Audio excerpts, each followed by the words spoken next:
దయాకర్ గారు ఇప్పుడు కేసీఆర్ కి నోటీసులు ఇవ్వడం ఎంతవరకు కరెక్ట్ అంటారు? ఇప్పుడు కోటి ఎకరాల మాగాణి చేసినందుకు కేటీఆర్ కి నోటీసులు ఇచ్చారా అని బీఆర్ఎస్ ప్రశ్నిస్తోంది.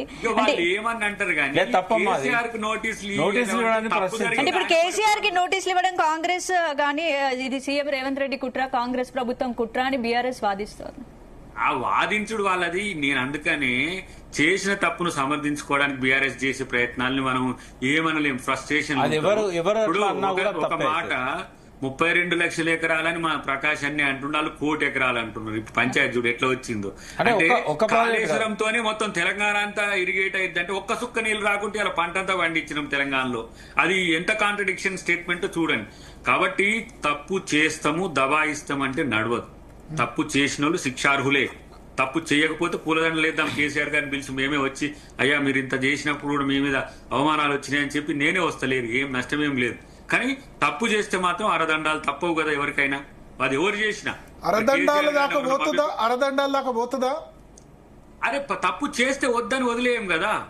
ఎవరికి మీరేమనుకుంటారు? ప్రైమరీగా తప్పు చేసింది ఇంజనీర్ లెవెల్ జరిగింది, వాస్తవం మనకు కనబడుతున్నది కదా.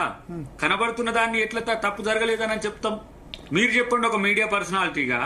అక్కడ ఏంది బ్యారేజెస్ కుంగిపోవడము బొంగబడడం అనేది మరి ప్రపంచ మేధావులు చెప్పినట్టుగా మీరు కూడా చెప్పండి. ఎట్లా నేను చెప్తున్నా, అక్కడ బ్యారేజ్ కుంగిపోయింది కనబడుతుంది, దాని కారకులు ఎవరు? కింది స్థాయి ఇంజనీరా, ముఖ్యమంత్రి గారికి తెలిసేమో అది మాట. కేసీఆర్ గారికి తెలుసు ఆయన చెప్పిండని చెప్పి కేసీఆర్ గారు కమిషన్ ముందు చెప్తాడేమో. భరత్ గారు అవినీతిని రుజువు చేసుకుంటామంటే మొదటి సంతోషించే వ్యక్తి నేనేమంటున్నా అంటే ఇప్పుడు కొన్ని అవినీతి జనరలైజ్ అయిపోయింది కదా. అవినీతి ప్రాజెక్టులు కమిషన్లు 6%, 10% ఇవన్నీ 10-30 అంటారు కానీ ఇప్పుడు అవన్నీ పట్టించుకోవాల్సిన అవసరం లేదు. పని జరిగిందా లేదా అనేది ముఖ్యం. అయితే నేను ఒకటి కూలిపోవడం గురించి అడుగుతున్నా. కూలిపోవడానికి అకౌంటబిలిటీ అడుగుతున్నారు. దయాకర్ తప్పు కాదు కదా. అకౌంటబిలిటీ తప్పు కాదు కానీ ఏమంటున్నా అంటే మొత్తం 200 పైన పియర్స్ ఉన్నాయి. అందులో ఒక్క బ్లాక్ లో 3 పియర్స్ కుంగినాయి. దానివల్ల మొత్తం బ్లాక్ మళ్ళీ పునరుద్ధరణ చేయాలి. మొత్తం కాళేశ్వరంలో 500 కోట్లు అడిషనల్ గా అయితే ఒకవేళ గవర్నమెంట్ కడితే ఎలాంటి వాడే కడతానంటాడు. సరే వాళ్ళు ఎన్డీఎస్ఏ రిపోర్ట్ లో ఇంకా నిపుణులను పెట్టాలన్నారు. కొడందా వెల్కన్ పట్టినట్టుగా 18 నెలలు పెట్టుకుని ఫైనల్ గా ఏం చెప్పింది తెలుసా? మళ్ళీ నిపుణులను పెట్టి విచారించాలని చెప్పారు. ఎందుకు కుంగిందనే కారణం తెలుసుకోవాలన్నారు ఎన్డీఎస్ఏ. అంటే ఇప్పటి వరకు తేలలేదు కదా. పీసీ ఘోష్ గారు ఏమంటారు దాని విషయంలో? ఎన్డీఎస్ఏ తేల్చాల్సింది.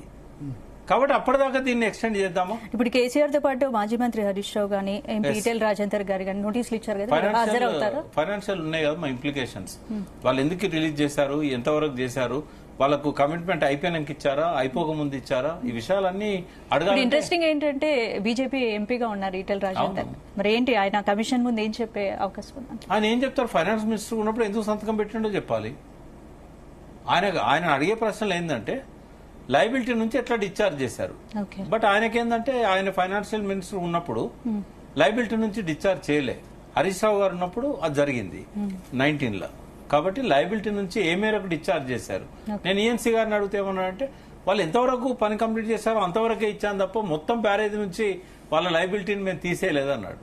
బట్ ఘోష్ గారు చెప్తారు అది నిజంగానే మొత్తం లయబిలిటీ నుంచి తీసేశారా లేకుంటే ఆ పని పూర్తయినంత వరకు తీసేశారా అనేది ఘోష్ గారు చెప్తారు. మేజర్ గా దయాకర్ గారు ఒక క్వశ్చన్, ప్రాబ్లం కాంట్రాక్టర్